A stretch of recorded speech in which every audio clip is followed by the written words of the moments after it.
Okay, so now that we have a good intro into where these 6 ratios and functions come from, we're going to see how we're going to use them in an example. Okay, so here is a typical example that we are going to use that information about the ratios to answer. So it says, given this right triangle, write the 6 trig ratios for the given angle with measure theta. Okay, so they had to tell us which angle we're going to revolve our side lengths around. So that's this top one. And then the best thing to do is to label your sides. So 29, that diagonal side I always do first, that's my hypotenuse. And then I go across from my angle, right? So opposite my angle is my opposite side. So 21 is my opposite side. And then next to my angle is my adjacent side. And then from there, it's pretty straightforward. That's really, we want to make sure we're good at identifying those 3 sides. From there, I need to do those 6 trig functions. So I always write them out in order like this. So it's a good way to get in the habit. I go sine, cosine, tan, cotangent, secant, cosecant. I really always write them in that list. Okay?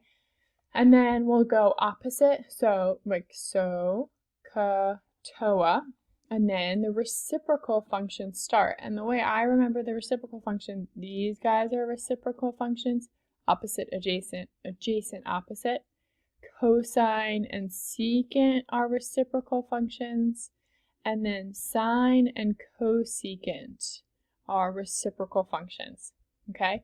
But let's start at the top. Sine, opposite over hypotenuse. I go to my opposite side, 21, over my hypotenuse, 29. Awesome. I can go ahead and do my cosecant, right? Because that's the reciprocal of this ratio. My cosecant is now, oh, I can't move it like I wanted to, is going to be 29 over 21, right? Flip that ratio and I'm going to get my cosecant, which you'll see in a second. Cosine is adjacent, so that's the 20, over my hypotenuse, which is 29. Like, I'm just pulling these from what I labeled. And this is the ratio that represents this trig function. Tangent is opposite, 21, over my adjacent, which is 20. Okay, and then we just flip those top 3. All you got to know is those top 3, because then the reciprocal is when we flip all these fractions. Cotangent is 20 over 21. Secant is the reciprocal of this fraction, so now it's going to be 29 over 20, and cosecant is going to be 29 over 21. And that's what this question was asking us to do. Write those 6 ratios that we represent as these trig functions. Awesome job, guys. There's another type of example that we're going to take a look at with these trig functions. You're going to try the triads in the practice, and this is what it would look like. Okay, so now it's giving us one of those trig ratios. So knowing that tangent of theta equals 15 over 8, what are the other trig ratios for theta? So I need to come up with the other 5 ratios. They gave us 1.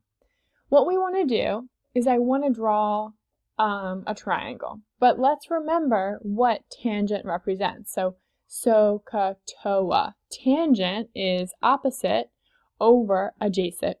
So now when I go and draw,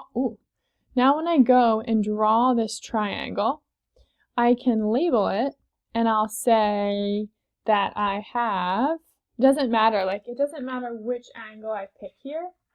So I can say, here's my angle theta that I'm working with. Okay, there's my angle theta I'm working with. The opposite side is 15. The adjacent side is 8. So what side don't I know? The hypotenuse, right? I don't know the hypotenuse. So what we're going to do is think about, back to geometry, when I know 2 sides of a triangle, how do I find the 3rd side? Anybody remember? I don't know if it'll be good or bad that we're doing. The Pythagorean theorem, right? Pythagorean theorem tells me, anybody remember it? It is, you would probably say a squared plus b squared equals c squared. Okay. C squared, remember what A and B are the sides, right? And C is the hypotenuse. Okay, that's all we got to remember. These A and B are the sides of the triangle and C is the hypotenuse. So now I can go ahead and plug that right into the Pythagorean theorem. So A, it doesn't matter like if I do 15 squared plus 8 squared or the other way around, because they're both sides and I'm adding them, so it doesn't matter. So I'm going to do 8 squared plus 15 squared equals my hypotenuse squared. That's what I'm trying to figure out. Then I can simplify the squared. So 8 squared is 64, 15 squared is 225. I'll add those and I'll get 289 equals h squared. It's good. Earlier in Algebra 2, how would I get h alone? Take the square root of both sides. So the square root of 289 is going to give me 17. So now, guys, I can go ahead and write that triangle better. I can say my adjacent side is 8, my opposite side is 15, and here's that missing piece of the information. 17 is my hypotenuse. So pretty much we're back to this example, right? I have my 3 sides labeled, and I know the side lengths of them all. So now I can go through, and like it said, here's one trig ratio, find the other 5 trig ratios. Okay, and that's what we're going to do in the last step. Now I can write the other ones. So let me zoom out here. I already know tangent, which tells me which is the first easy one to do is cotangent, right? Because remember my reciprocal functions. So if tangent is 15 over 8, cotangent is 8 over 15. Then I'll go to do sine, I guess. Opposite is 15. My hypotenuse is 17. So 15 over 17.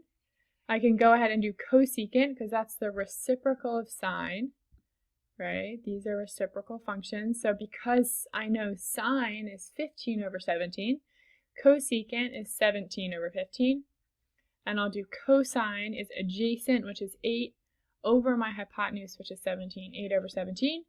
And now reciprocal functions, the reciprocal of cosine is secant. So 8 over 17, the reciprocal, so secant equals 17 over 8. Okay, guys, so those are the 2 types of examples where we're going to be demonstrating how much we know about those 6 trig ratios. Awesome job, guys.